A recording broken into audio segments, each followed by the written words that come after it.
Now, once every now and then you meet someone, you think, that person, is that person famous? Do I know that person? I mean, I kind of get it all the time. People say, do I know you? I say, well, actually, I'm waiting to be famous. Yeah, but my next guest, you see, she's been to the studio. She's a great individual, and every time she comes back with something else unbelievable. And I know that I'm rubbing shoulders with someone who is going to be famous. Now, I'm going to invite her back to the show.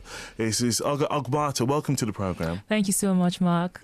Now, I try to keep my finger on the pulse of what's happening in the community. Okay. Yeah? And I had a text message about 2 weeks ago, someone saying to me that you've written a book and it's been published. That's right. My goodness. Now, I know you've been here for different things before, all the stuff that you work with, getting people, you've been an entrepreneur, getting people into their businesses, all the different things I know you've done in the past, you've come to show, and poetry as well. But Yes. I didn't know that you were writing a book. Tell us a bit about this book. Awesome. Thank you very much. Well, the book I've written is titled Egg Lava Pupa Woman. A very unusual title, I hear. But it was inspired by the metamorphosis process that butterflies go through. You see, butterflies, they don't start off as pretty creatures. Yes, they do, yeah. They kind of look slimy at some point. And they're not stuff you want to look at twice, but they evolve into something beautiful. And I was thinking, wow, that's how human beings are. I come across people every day that are very confident, very poised, very beautiful, very successful. And oftentimes when you dig deep, you find out that those people were not always successful, not always confident, not always. They've evolved, they've grown.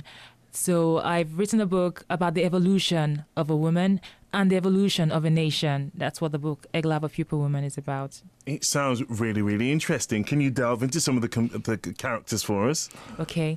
The book really is about a woman called Nkiru. It's an Igbo character. And she's from a very privileged background in Nigeria. And then her family fall on hard times.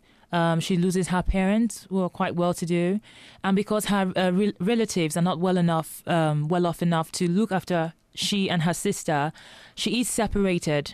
She and her sister go to different homes, and basically, this character Nkiru goes through so much in her life, but she doesn't just give up or throw in the towel or blame anybody. She dares to defy the odds economically, emotionally and socially, and becomes a woman of substance.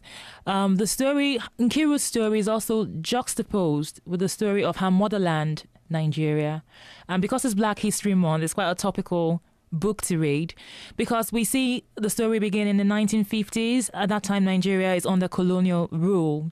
And as Nkiru evolves, the country Nigeria also evolves. So the book really is about Black history. The character Nkiru is like a symbol of the African continent, of the Black people, really, because, Nigeria is a very important country in Africa. Not that other countries are not important, but Nigeria is like kind of a symbol, too, of something bigger. But the book is not just for people of African origin, though. It has a lot of universal themes, like love. It's actually a love story in a weird way. It's actually a love story. It's got things like corruption, entrepreneurship, women's empowerment, lots of good stuff in there. So it's very excited. I'm very excited, and it's definitely worth a read. Well, I don't know about anyone else, but I am drawn to that book. I think I will need to read that book because already you've sold it to me. Smashing. It's a good way. So is that a signed copy I can see there? Or yes, about to be signed copy? Well, about to be signed copy. It costs just £9.99. You can get it online on my website. If you order it, I can sign it and send it to you, save you hanging around at bookstores. And it's also on Amazon.co.uk as well.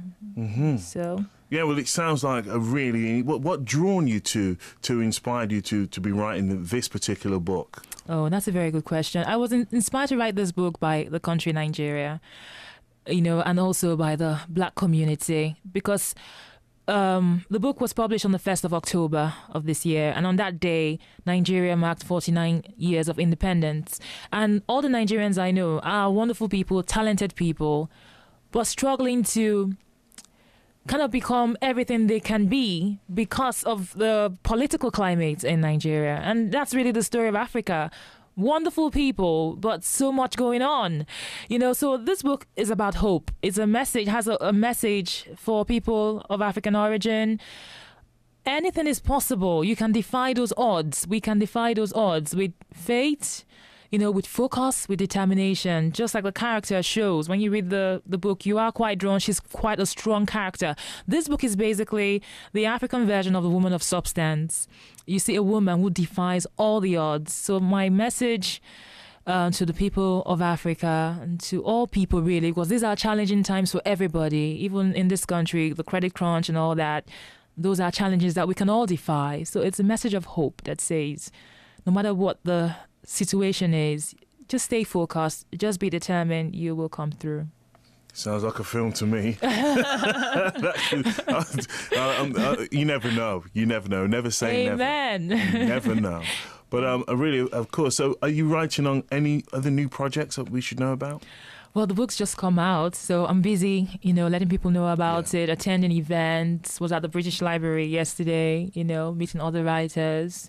Letting people know about the book. Was on telly as well, on Sky. Somebody told me that. You was on channel 185 or something. Yes, yes. Was it Thursday? 184 on Thursday. It was Thursday, wasn't it? Yes, it was. And how did that go? What program was you on? It was called Infotainment Weekly. Yeah. Yeah, it went quite well. Went all right? Yeah. A lot of response from that? Yeah, not bad. Okay.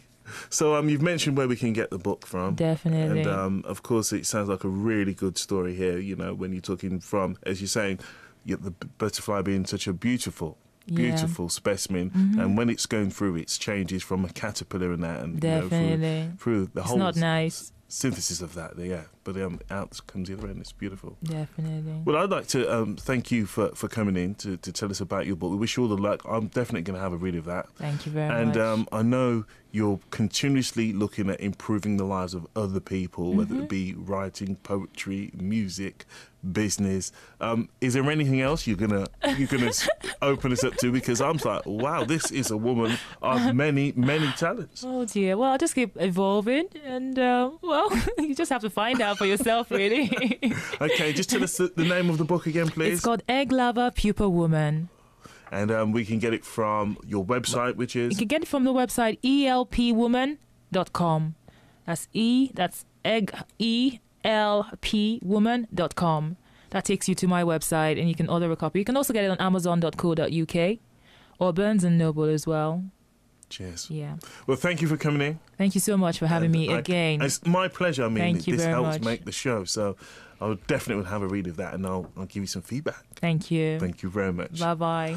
Thank you. There you have it. Ogbata, they're coming in to tell us about a brand new book there. And remember, if you didn't quite catch all the details, either ring the show now or to listen back. The show's here for 7 days. But we wish her all the best with her book, Egg Larva Pupil Woman.